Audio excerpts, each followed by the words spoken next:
full size na mirror. Pwede kayong mag-OOTD dyan. Pwede kayong mag-TikTok. Blessed House Property PH. I'm Eman Guerrero. Today, samahan nyo po akong i-house tour kayo dito sa La Loma, Quezon City. Yan, kung makikita nyo, ito po yung ating street. Hindi siya ganun kalapad, pero hindi rin siya ganun kasikip. And nakapag-park po tayo both side. Ang kagandahan, kahit SUV ang ipapasok nyo dito, makakapasok po tayo na maayos. And ito po yung ating unit. Ito po ay modern 2-story townhouse. So makikita nyo, no? Ang ganda ng ating pasad.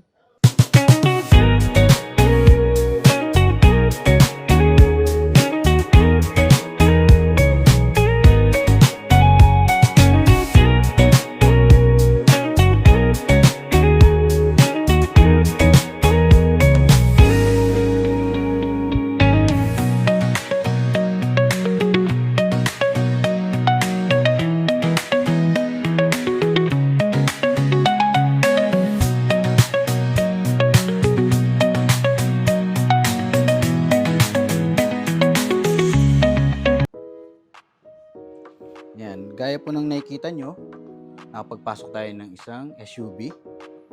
Yan, full size SUV po yan. And ito po yung ating clearance. So, malapad naman. And dito sa part na to, may maluwag pa tayong space. And dito po kung mapapansin nyo, dahil yung ating property, hindi po natayuan lahat.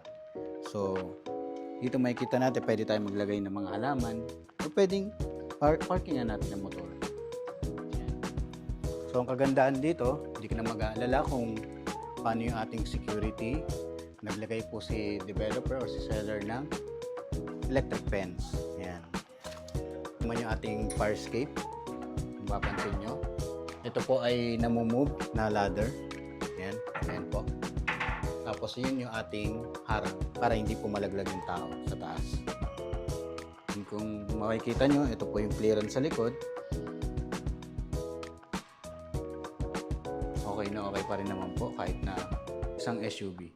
Pasok tayo. So ito yung ating magiging unang part ng ating living space. Yan.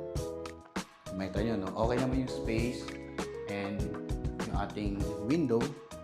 Ginamitan na rin natin ng sliding window dito. And maganda po yung kinabit dito dahil even yung ating screen, hindi po siya ordinary. Maganda po siya. Tapos may accent po tayo dito. And ito po yung ating pinaka living space. Dito na rin po yung ating dining area, kitchen. Dito naman po sa side na to, na-utilize po yung ating stairs. May mga drawer tayo dito. Pull out po yan. Nakapaglagay po kayo ng inyong mga gamit. Even yung mga sapatos nyo. Yan. Saka hindi po siya yung magaang lang. Talagang heavy duty. And ito naman yung ating powder room. Dito naman sa powder room natin, kung mapapansin nyo, nakapaglagay tayo ng compact dito na lavatory. Yan, may faucet na rin. Cabinet, yung ating water closet. So ayan, nakita nyo, no, maluwag, malapad yung ating property dahil nga po ito ay may lot area na 100 square meters. Ayan. And ang kagandahan sa ating unit, masagana tayo sa ventilation and window. Ayan. Kung gusto nyo ng hangin lang, tuloy-tuloy, lagay nyo lang itong screen. Dito rin, meron sa kabila. Then ito naman yung ating kitchen countertop. Yan. Nakapaglagay na rin tayo ng 2-hole dito na sink. Yung ating faucet. Yan yung ating modular cabinet. Yan. Ito ay may pagka-beige. Yan. Makita nyo na even yung ating handle dito, stainless na rin po.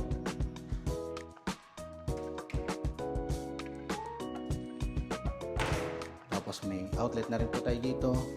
and even yung ating mga drawer. Yan. Kung makikita nyo, naka-install na siya. So close. Diba? Hindi na kayo bibili. Yun, no? And even yung ating ilalim. Ito po, nakapaglagay tayo dito. Yan, no? Kung may mga ano tayo dito, itatapon. Ito yung ating trash can. Okay naman yung install ng ating fitting sa ilalim. Dito rin. Kung makikita nyo, kompleto na. Ilalagay nyo na lang po yung inyong mga utensils, yung plato nyo. Yun, ang ganda, no? Stainless na rin po. Hindi na kayo mangangamba na mabubulok, mamaga pag nababasa siya. Yan, di ba? Dito rin po sa taas, mapansin nyo, dito po. Yan.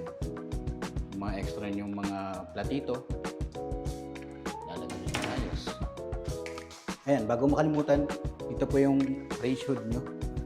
Tapos yung kalan nyo po dito. Dito rin po yung ating magiging location ng ating refrigerator. May dalawang outlet dito. Dito na tayo. Dito po ay nakapaglagay tayo ng isang needs room para sa ating mga kasambahay. Siyempre, dati natin silang iniisip, inaalala, kung meron silang matutuluyan. Hindi naman sila kulob dito.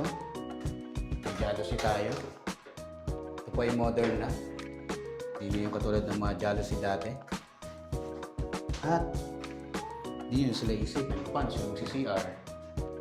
Aray ko, sorry po. Ayan. Full toilet and bath. Modern and minimalist.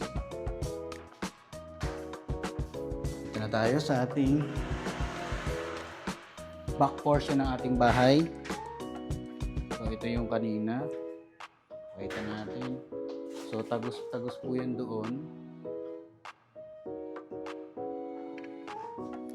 At meron na tayong cistern.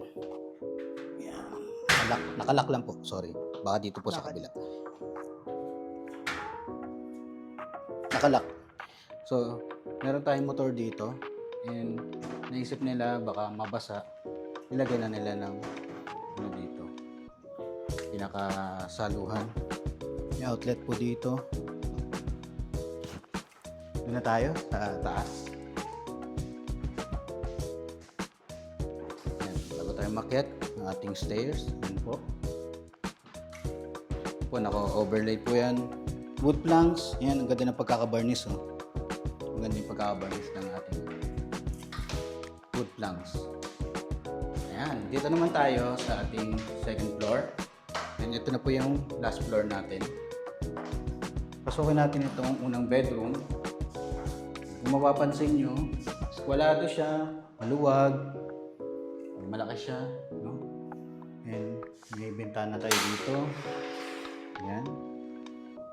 And may balcony.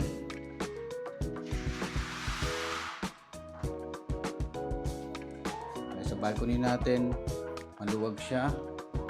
Makapaglagay pa kayo ng halaman dito, table and chairs. At ito po ay tempered glass. Pero wag lang po tayo masyadong sasandal. Pero kung gusto niyo patibayan, mag-add na lang po tayo ng stainless grill po dito. Yung ating ceiling, cove ceiling na po yan. Maayos naman. At yung ating bedroom number 2. Yung kids, yan. May kids tayo. At saktong-sakto lang para sa single bed.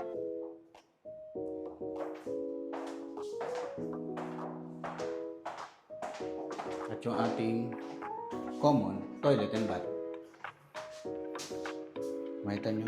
Okay naman yung ating common toilet and bath dito. Lagyan nyo na lang yung shower enclosure para mas maayos tignan. And may wall niche ng ating shower. At may exhaust fan para hindi kulob yung ating. Ito, may lavatory tayo dito. Ayan. Ito na po yung ating master bedroom.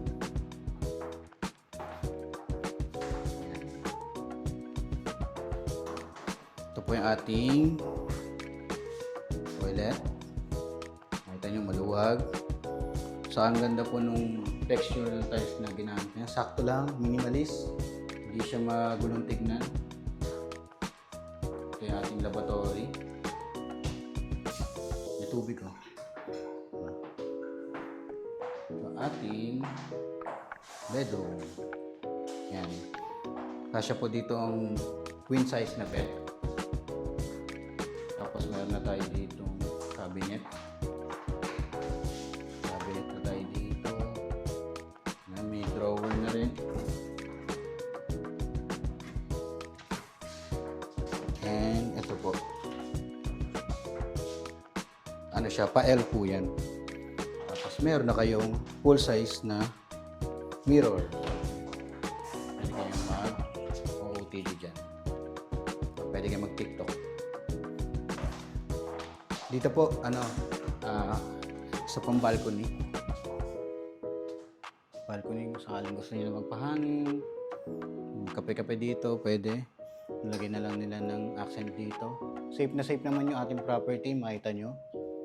May metal grill po na may patusok-tusok.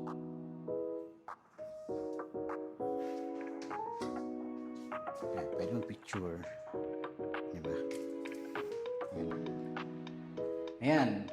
After nyo po mapanood ang house tour vlog na ito, and kung looking for po kayo ng property, townhouse dito sa Laloma area, napakalapit lamang po sa Mayon. And papuntang Banawe, Quezon City, and Sampaloc, Manila. Very accessible po yung ating bagong townhouse. Ayan. And kung kayo naghahanap lamang ng 2-story pero maluwag naman at malaki yung lot size, ayan. And ito po yung price ng ating unit. And ito naman po yung kabuuan ng details ng ating unit. Ayan. So maraming salamat po sa inyong patuloy na pagsubaybay, panonood ng aking mga house tour vlog. And mangyari lamang po, if looking for kayo ng townhouse and ready na to invest, message lang po kayo and tawag na para ma-assist ko po kayo. And salamat po sa inyong patuloy na pag-follow, pag-subscribe sa aking YouTube channel and Blessed House Property PH. Maraming salamat po. See you again. God bless.